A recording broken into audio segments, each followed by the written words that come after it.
Okay, so hello everyone. I'm in the middle of paint. Oh wow, you can't even see me that well. So I am in the middle of painting this. It's absolutely huge. Mwah. We are working on the basic middle section of this painting, and so I already have the centerpiece done.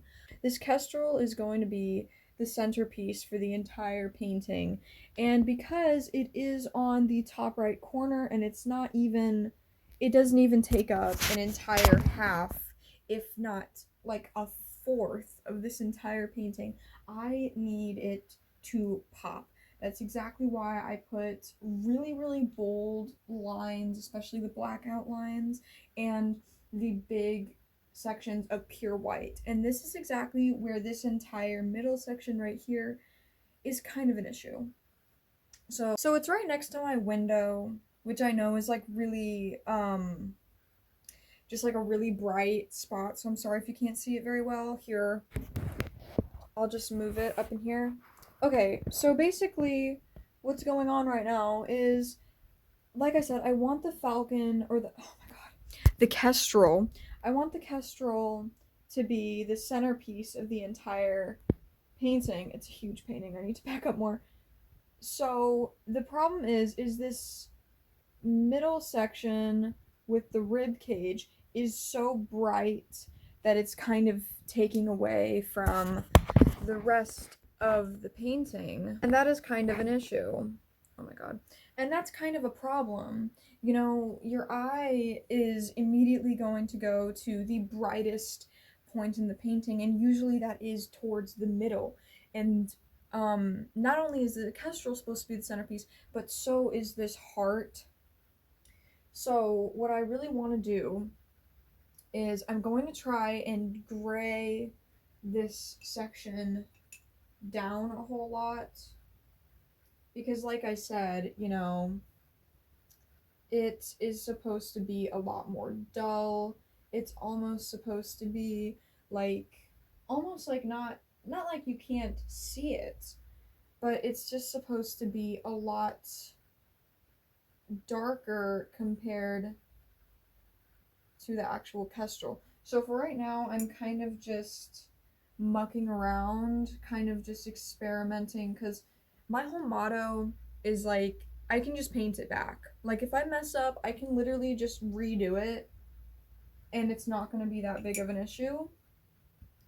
But yeah, like, making the whites a lot more. And even then, like, it's like, there's always benefits to messing up. Like, I've made it way too white, but at the same time, the white on the underlayer, because I'm using oil paint for this, also helps blend it out a little bit towards the ends, which is really, really nice, really crisp. Like, there.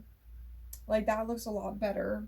But at the same time, it just needs a lot more work, but that's really about the basis of what I'm doing right now. Just trying to kind of really just, I'm not trying to do much detail, just trying to put in those big splotches of color.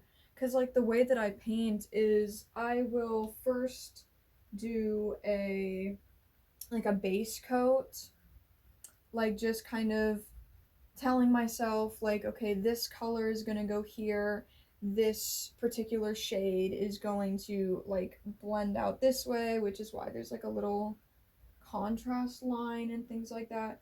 And then I will go back once I have the general form that I like, and I will start to detail more. And that's really about my entire process. Like, the whole painting is also supposed to have kind of like a ombre effect from the outer corners going in. So what I really want is to try and make like these outer corners really dark as well. I'm going to add a little bit of blue because blue is the primary color of this entire piece, which is another reason I'm making the heart and the kestrel very, very stark contrast. You know, oranges and blues are the you know, like there's a little color charts to that, and like, you know, they're the two direct opposite colors from each other. And honestly, I love that you can mess with color in that way. Like, you know, not everything has to be super perfect all the time, but at the same time, you can still use those charts as a good balance for when you are trying to achieve something like this, which I really like. But yeah, this painting is very important to me. Um, it's basically kind of like, I'm not one of those kinds of people that tries to paint as like in a, you know, like to deal with my emotions. I usually like to try to paint as like an escape, you know, so I don't usually ever paint things related to my emotions, but this is based off of a very recent serious event that happened in my life, and it's very, very important to me, and I figured I want to solidify these emotions, particularly because I feel like they're very strong emotions. Like they could go into a very creative piece. I'm also gonna add purple. Because, like, that's another thing that I absolutely love about painting is that, you know, there are so many different colors that you can use. Like, for one thing, it might look like it's all black on this kestrel, but if you get up really close, I really hope that the camera can capture it. But like these spots are reds and purples and greens, and so are some of these stripes on the wings. It's one of my absolute favorite things to do, especially with doing gradients, just because I feel like from different angles, it really helps just completely pop from a distance, you know, like, oh, in this specific lighting, you might see it being black, but then in a completely different lighting, you can see it just completely depart from that. Okay, so we're running into a bit of an issue because originally I had made these rib cages blend off into this gradient that I have right here. It might be better to see on this side. As you can see, I'm taking the outer arm and blending it up into a lighter to dark, you know, my ombre that I was talking about earlier. And the issue with that is that, like I said, I was blending these ribs out to mesh into them. So now I'm gonna have to try and figure out how else I am going to go about that. And I'm not really sure, to be honest. I mean, I get actually, you know what?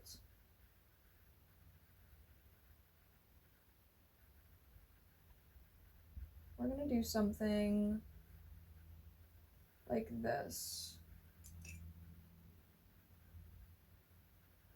Because really wavy kind of shapes are my favorite way to add lots of texture and lots of things to look at. Because my favorite thing about painting is that you can add as much stuff as you want. Like, you don't have to settle for literally anything. Like, you could make your painting the craziest mind bending experience in the history of ever. And that's something that I absolutely adore about it. And it's also very contrasty, you know, like this pink, I'm gonna highlight up a little bit more, and then these blue pieces, like right in this area right here, the pink goes through it perfect, but then the blue kind of halts that, and I really, really do like that.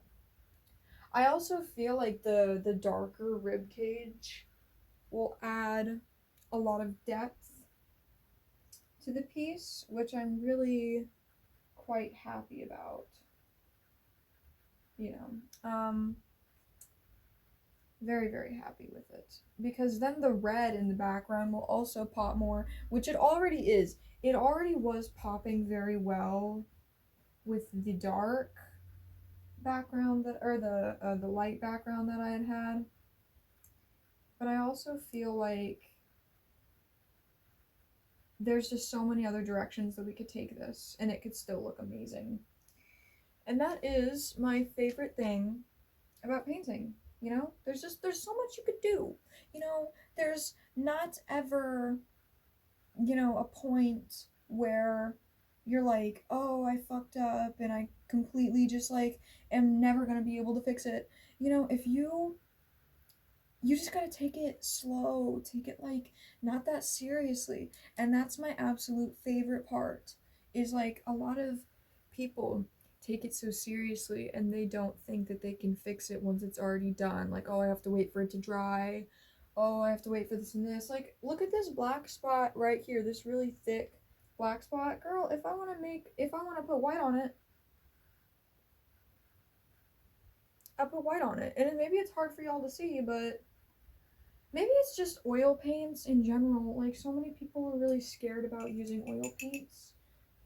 But in my opinion, oil paints are the best you can work with because there's so many things that you can do, so many limits that can be broken. And that's really all I have to say for this video.